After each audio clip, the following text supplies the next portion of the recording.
जय। भारत माता की जय। भारत माता की जय। मातरम। मोदी फैला रहे हैं मुद्दा।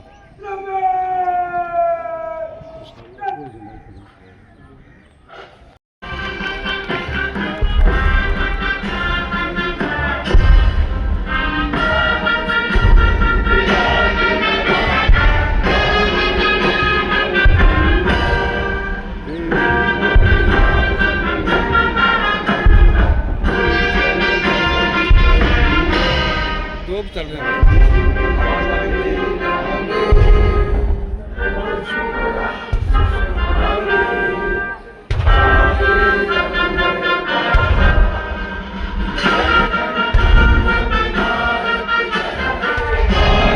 भाग्य विधाता जय हे जय जय जय जय।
आज हर घर तिरंगा है, हर मन तिरंगा है और देश उत्साह और उमंग के साथ नए संकल्पों को लेकर के आज आगे बढ़ रहा है। आप बहुत बहुत शुभकामनाएं।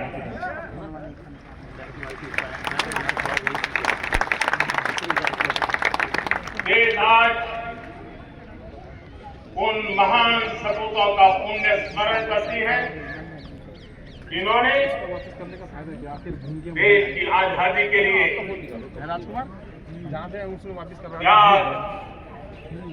बलिदान की पराकाष्ठा संख्या सागर अपने तप त्याग और बलिदान आजादी के एकमात्र लक्ष्य को लेकर अपनी पूरी जिंदगी खपा। सेल्फी तो ले ले। पूज्य बापू समेत सभी स्वातंत्र सेनानियों को बलिदान की महान परंपरा जगाने वाले महान क्रांतिकारियों को आज मैं श्रद्धापूर्वक नमन करता हूं।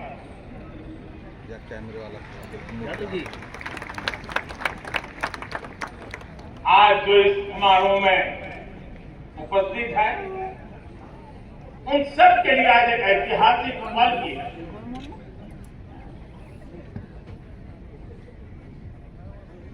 आजादी के बाद 15 अगस्त लाल किले पर पहली बार वंदे मातरम गूंज रहा है।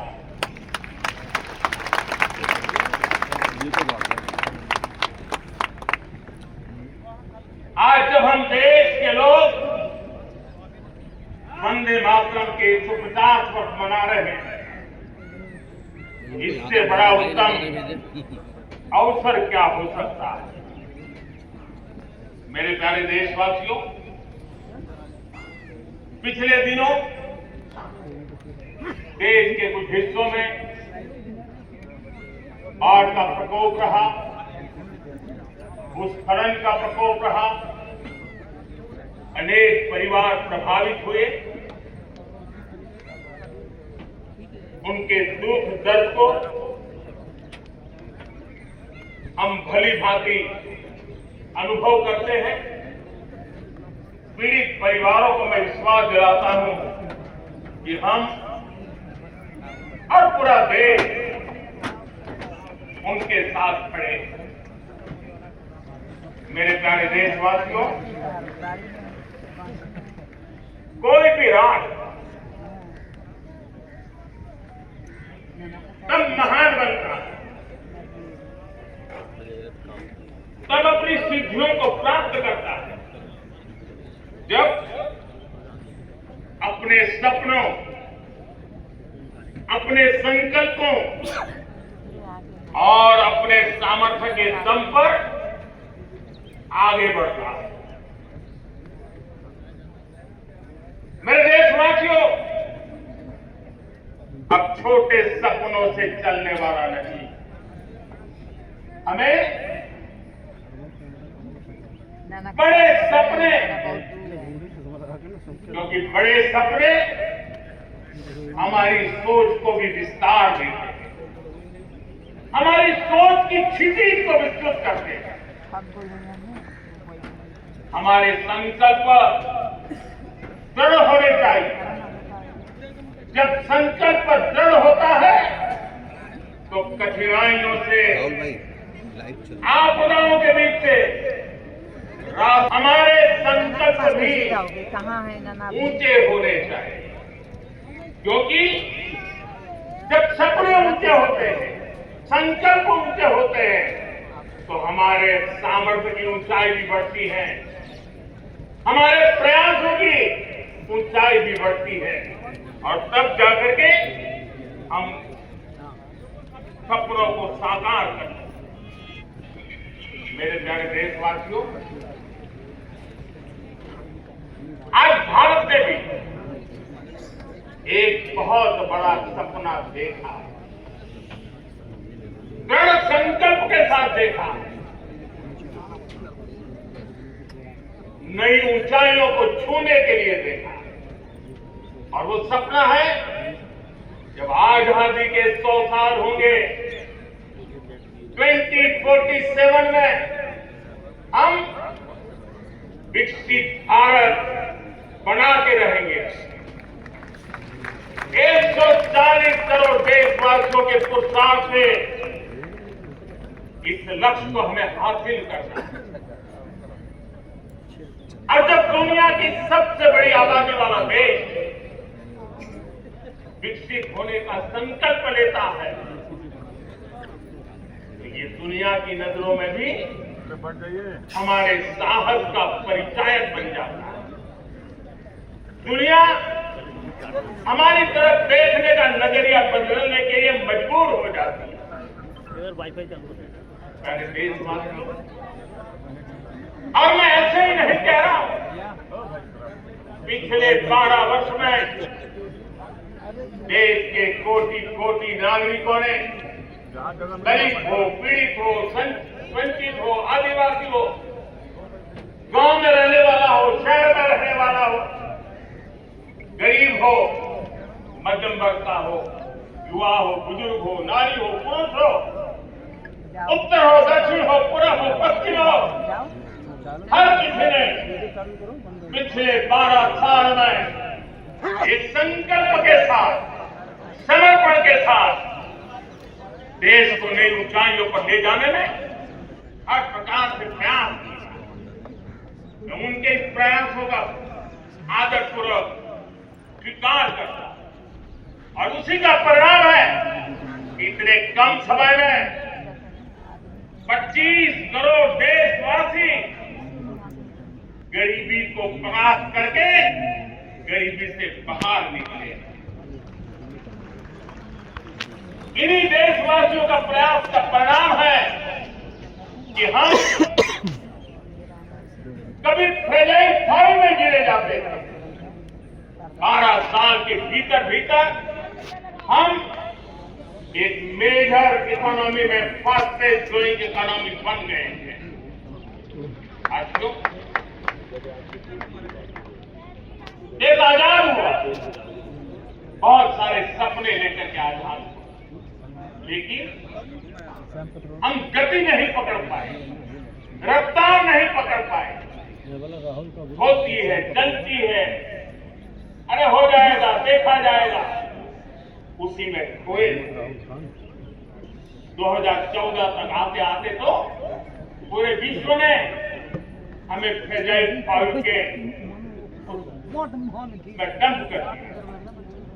ऐसे समय पिछले 12 साल में भारत ने एक नई रफ्तार, तेज गति से हम आगे बढ़ रहे हैं और देशवासियों का संकल्प है कि अब 140 करोड़ देशवासियों के संकल्प को, सामर्थ्य को रोकना नामुमकिन है।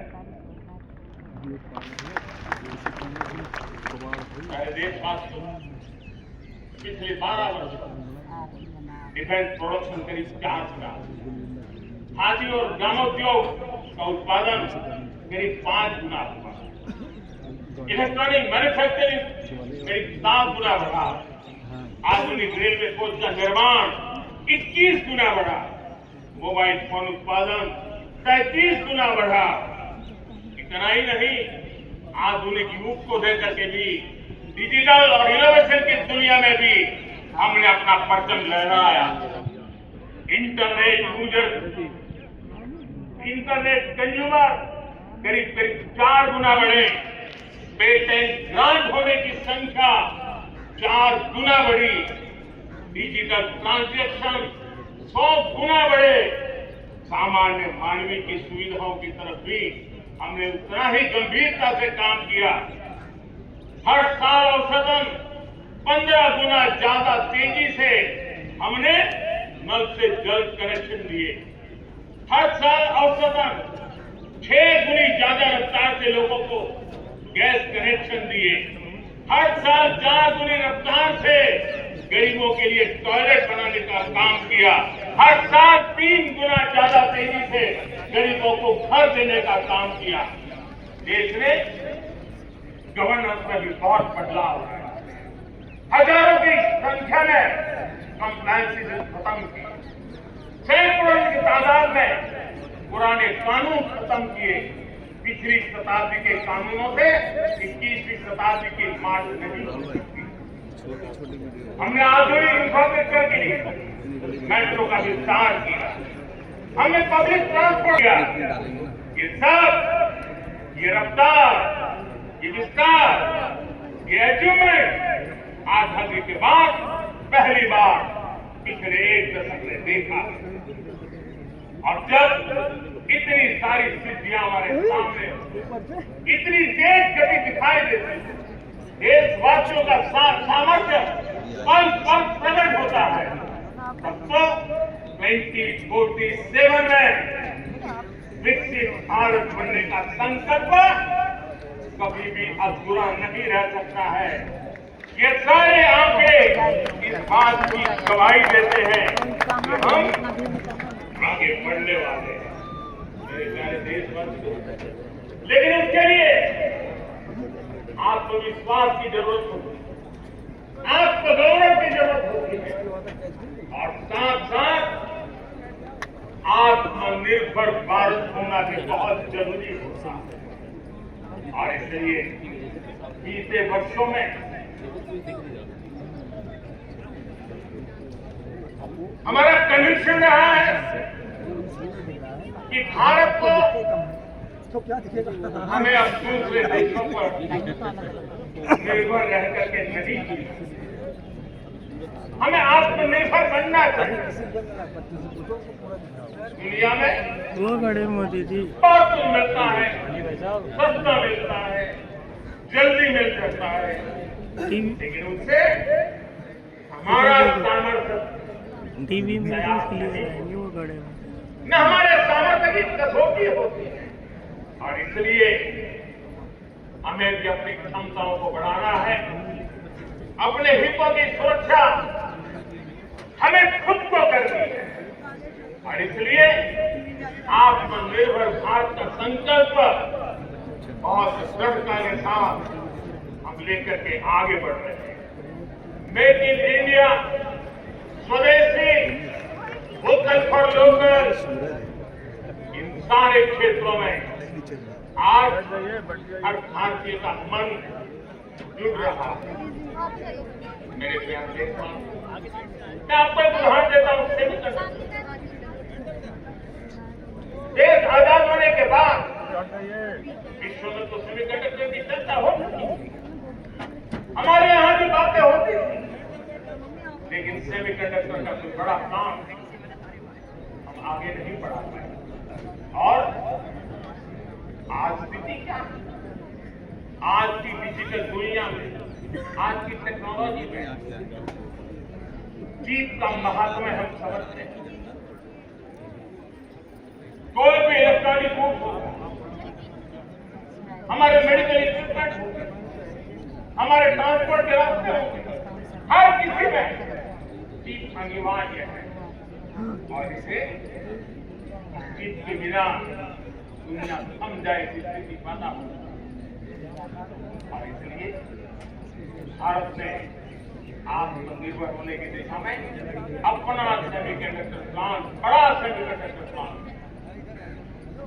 3 सेमीकंडक्टर प्लांट शुरू हो चुके और मुझे बताया गया कि वहां जो प्रोडक्शन हो रहा है एक्सपोर्ट होना शुरू हो चुका है। और मैं देशवासियों को कहना चाहता हूं, आने वाले 7-8 वर्ष में और 5, 7 या 8 सेमीकंडक्टर प्लांट बहुत ही जल्द शुरू होने वाले हैं। ये आत्मनिर्भर भारत हमें विकसित भारत की दिशा में जाने का महामार्ग देगा।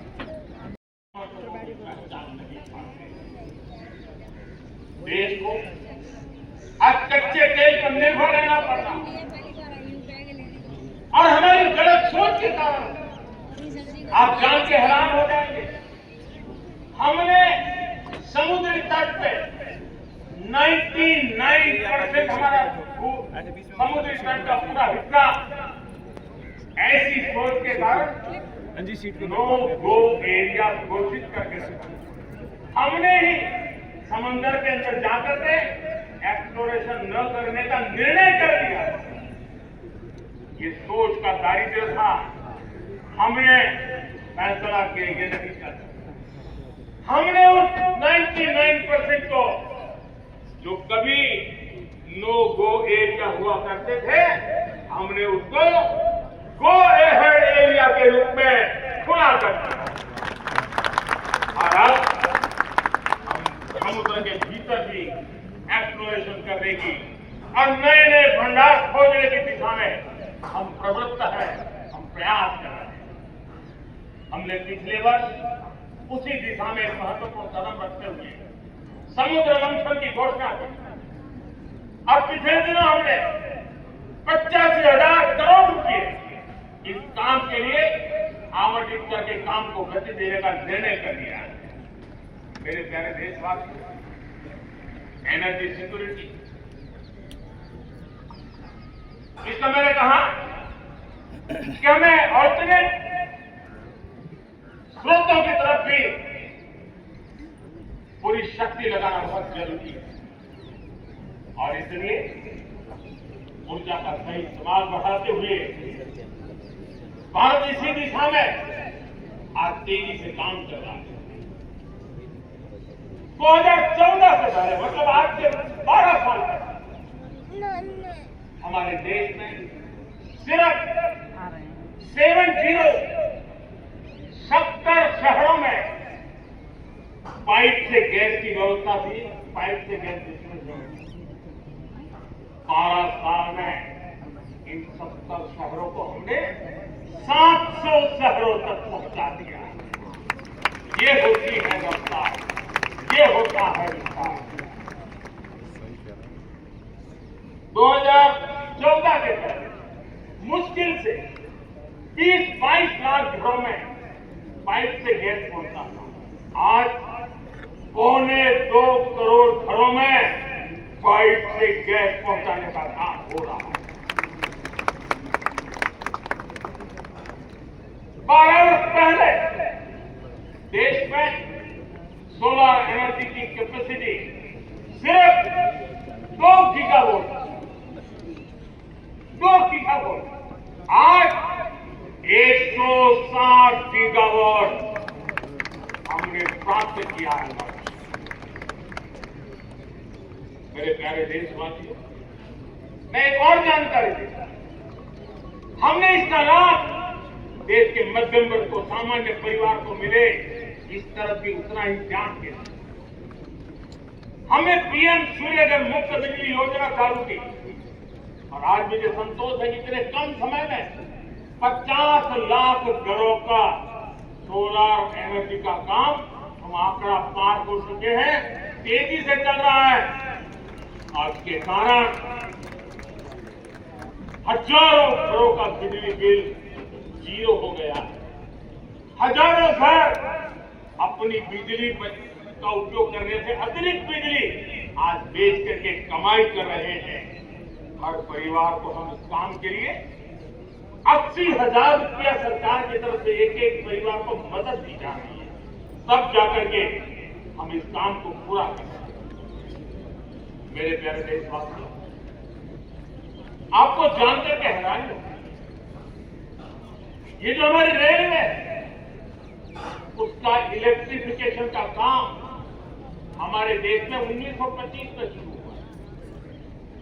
1925 में इलेक्ट्रिफिकेशन का काम शुरू हुआ, लेकिन 90 साल में 1925 से लेकर के 90 साल में सिर्फ 30% रेल का इलेक्ट्रिफिकेशन हुआ।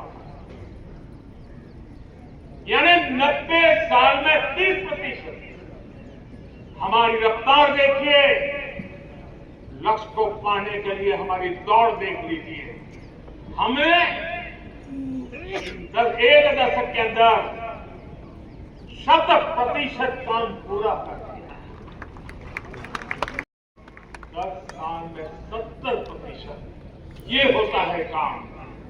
और इसके कारण डीजल जो हमें बाहर से लाना पड़ता है उसकी बचत हुई। बिजली से हमारी ट्रेनें चली, पर्यावरण को फायदा होने लगा। मेरे प्यारे देशवासियों, हम यहां तो नहीं, हम दुनिया के अंदर पीछे रहना नहीं चाहते। पिछले दिनों आपने खबर सुनी होगी, भारत ने ईंधन का नया क्षेत्र को भी छू लिया। देश ने पहली हाइड्रोजन से चलने वाली ट्रेन शुरू कर दी और मुझे खुशी है, ये सबसे लंबी ट्रेन है और सबसे ताकतवर ट्रेन है और दुनिया में हाइड्रोजन ट्रेन के क्षेत्र में भी भारत ने अपना झंडा गाड़ दिया है।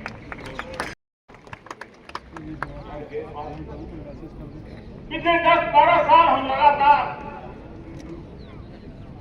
2047 के लक्ष्य को पाने के लिए दौड़ रहे हैं। एक के बाद एक सोपान सिद्ध कर रहे हैं। हमने सोचा भी नहीं था कि हमें इसमें भी कुछ मुसीबतों का झेलना पड़ेगा।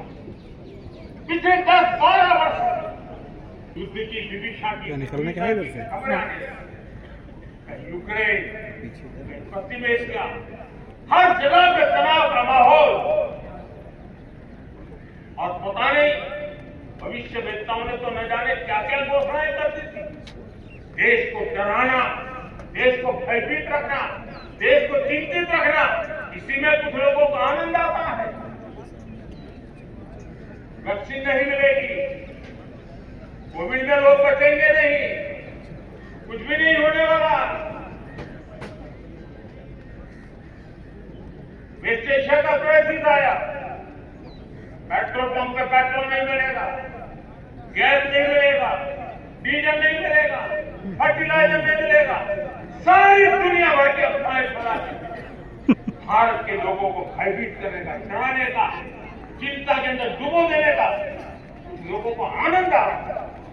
लेकिन देश सब मिल रहा है कि पिछले 10-12 साल की सुविचारित योजनाएं रंग ला रही है और हम इतने बड़े संकट के बावजूद भी नागरिक देवो भव के मंत्र को लेकर के जीते हुए भारत ने जो तैयारियां की थी, एक के बाद एक कदम उठाया था।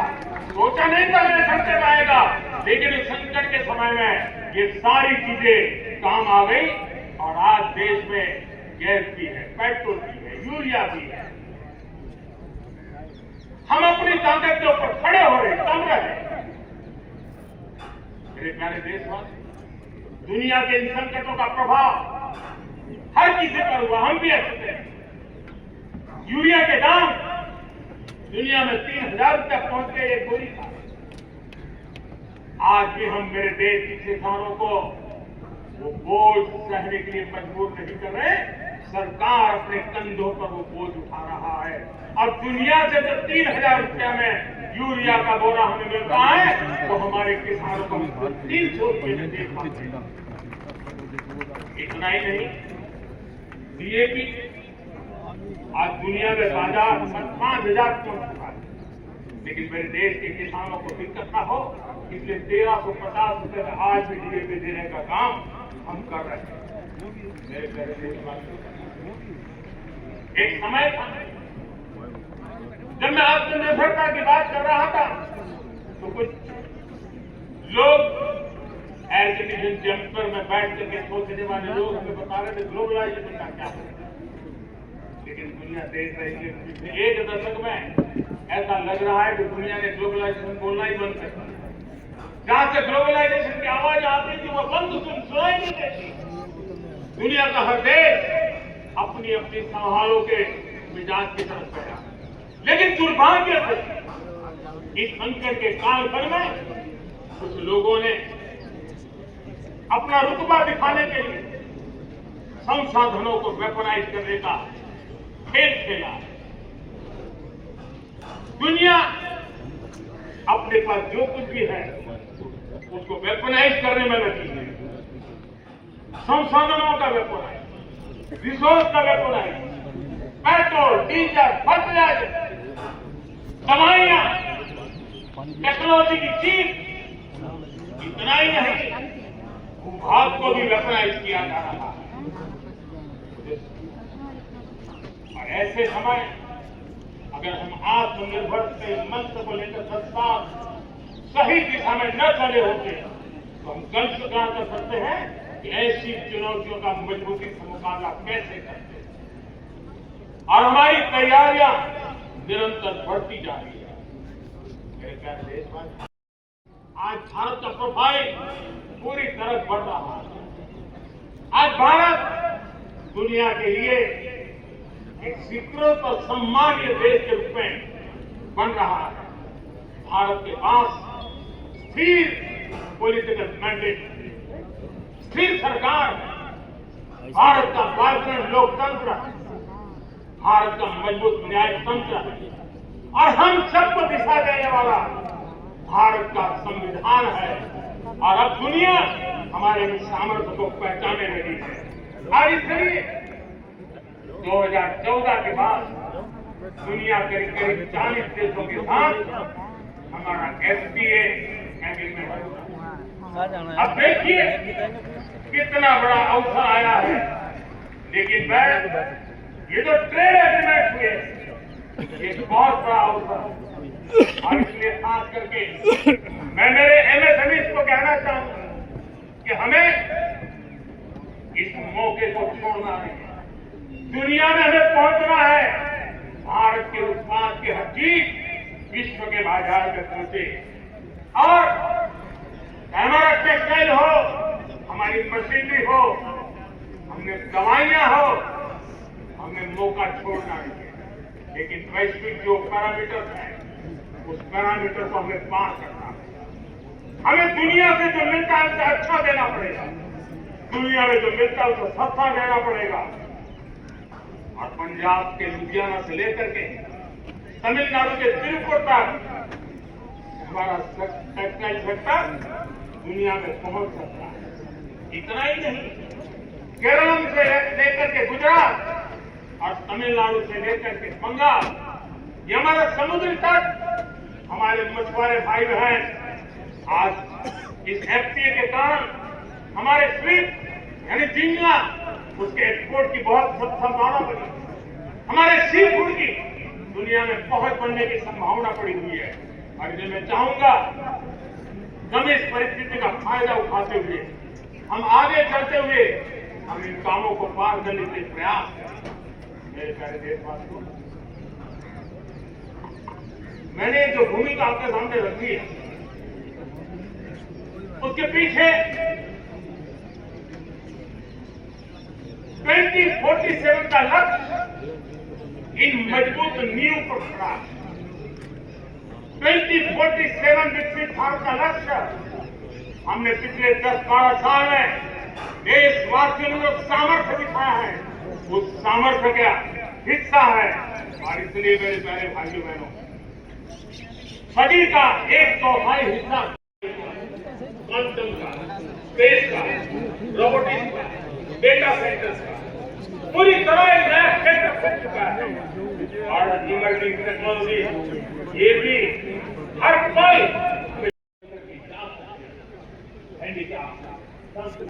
हमारी फिटनेस, हमारा क्रिएटिव जोन, बीएडएक्स हो, हमारा एनिमेशन, हमारी गेमिंग, डिजिटल कंटेंट हो, क्रिएटिव वर्ल्ड के अंदर हमने उसको वैश्विक सामर्थ्य के रूप में विकसित करना होगा। भारत ने वेव समिट को बहुत बड़ी ताकत दी। दुनिया धीरे धीरे भारत का जो world audio visual and entertainment summit है उसकी राह देखता रहता है। और वो भारत के भारत की क्रिएटिव दुनिया को परिचित कराता है।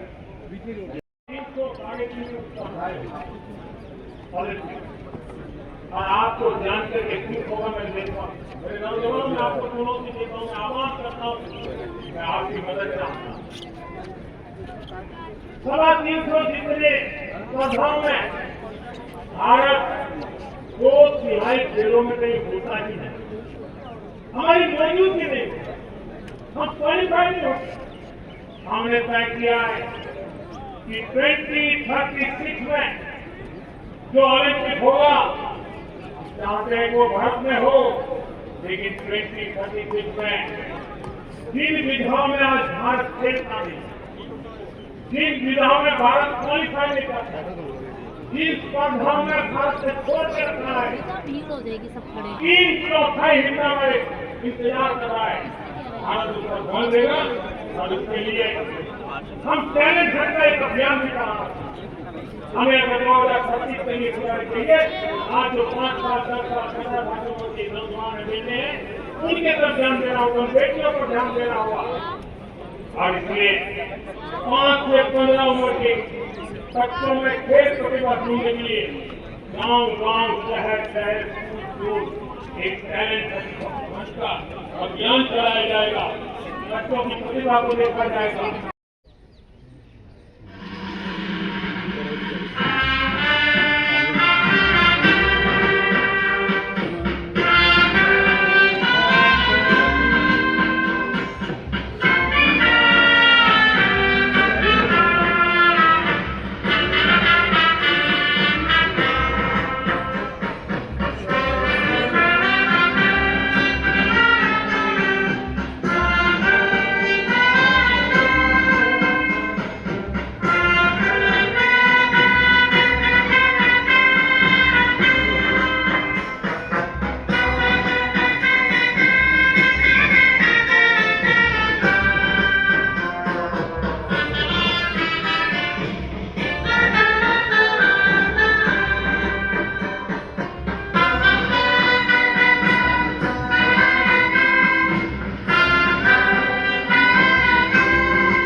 भारत माता की भारत माता की मातरम। मोदी फैला रहे हैं मुद्दा।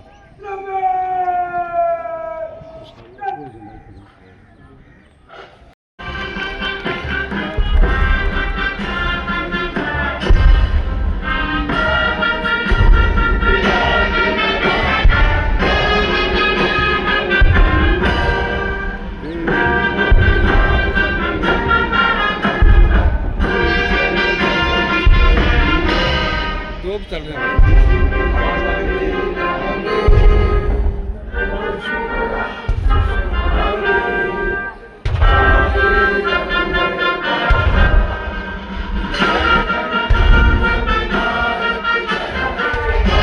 के भाग्य विधाता हे जय हे जय जय जय जय।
मातरम मातरम मातरम।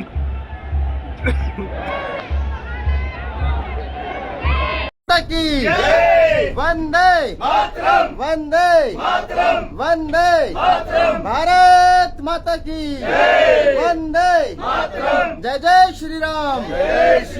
विधायक जी अपना थोड़ा सा आज हम जा रहे हैं लाल किले पे, तो उस विषय में थोड़ा सा विचार करो। साथियों, सभी को वंदे मातरम और 15 अगस्त के इस पावन पवित्र मौके पर सभी को बहुत बहुत बधाई। और आप सबके सहयोग से भी आज पहली बार लाल किला मोदी जी के चरणों में सभी लोग जा रहे हैं। अपनी समस्त वार्ड 28 की टीम के धन्यवाद, जो साथी आए हैं और ये साथी बैठे हुए हैं। यहाँ से स्टार्ट करते हैं। मोदी जी, छोटे मोदी जी हमारे, वरुण भाई, वीरेंद्र भारती जी, राहुल अमरावती मैडम, लालजी यादव, आकाश, विजय, राजेंद्र जी, ठाकुर बाबा, अजय, मनोज, पीछे रेणु मैम और वो सुमन जी, बाबा सोनू भाई, दिनेश, परी और वो नीरज भाई। जय श्री राम, जय श्री राम।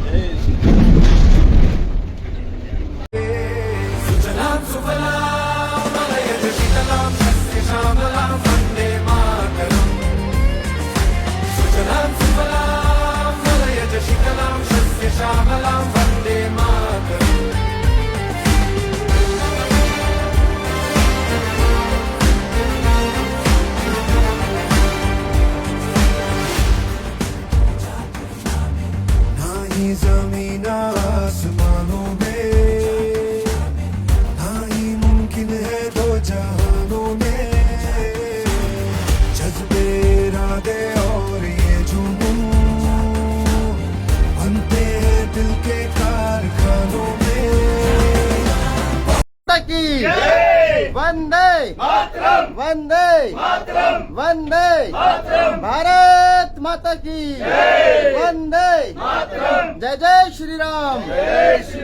विधायक जी अपना थोड़ा सा आज हम जा रहे हैं लाल किले पे, तो उस विषय में थोड़ा सा विचार करो।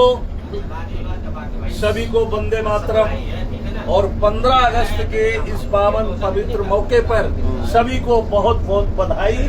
और आप सबके सहयोग से हम भी आज पहली बार लाल किला मोदी जी के चरणों में सभी लोग जा रहे हैं। अपनी समस्त वार्ड 28 की टीम के धन्यवाद, जो साथी आए हैं और ये साथी बैठे हुए हैं। यहाँ से स्टार्ट करते हैं। मोदी जी, छोटे मोदी जी हमारे, वरुण भाई, वीरेंद्र भारती जी, राहुल, अमरावती मैडम, लालजी यादव, आकाश, विजय, राजेंद्र जी, ठाकुर बाबा, अजय, मनोज, पीछे रेणु मैम और वो सुमन जी, बाबा सोनू भाई, दिनेश, परी और वो नीरज भाई।